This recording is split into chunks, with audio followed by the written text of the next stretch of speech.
આજે ઠેર ઠેર ગણેશ વિસર્જન કરવામાં આવી રહ્યું છે ત્યારે 10 દિવસની પૂજા અર્ચના બાદ ભાવિકો ભારે હૈયે બાપાને વિદાય આપી રહ્યા છે। સુરતમાં મહાકાય મૂર્તિનું વિસર્જન હજીરા દરિયા કિનારે કરવામાં આવી રહ્યું છે। 16 જેટલી ક્રેન થકી મૂર્તિઓનું વિસર્જન હાથ ધરાયું છે તેમજ 2 ક્રેન સ્ટેન્ડ બાય રાખવામાં આવી છે। 5 ફૂટથી મોટી મૂર્તિનું હજીરા દરિયા ખાતે વિસર્જન કરવામાં આવશે।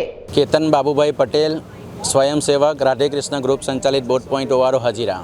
વિસર્જનની પ્રક્રિયા એક એ વસ્તુમાં છે કે દર વર્ષે જે મૂર્તિ આવે છે એના કરતાં આ વર્ષે મૂર્તિનો ધસારો ખૂબ જ વધવાની શક્યતાને ધ્યાને લઈ દર વર્ષે જે 8-10 ક્રેન લગાવતા હતા એના જગ્યા પર આ વર્ષે ટોટલ અમે 16 ક્રેન પોઝિશન પર ઊભી છે, 2 ક્રેન સ્ટેન્ડ બાય છે, 12 ફોરક્લિપ છે અને 9 સ્પેશિયલ ગેસ કટર હાલ કાર્યગરીમાં જોડાઈ ગયેલ છે।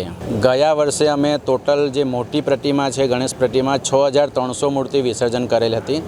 ચાલુ વર્ષે અંદાજો 9થી 10,000 મોટી મૂર્તિનો છે, મંગલ મૂર્તિ 6,000 મંગલ મૂર્તિની ગણતરી છે।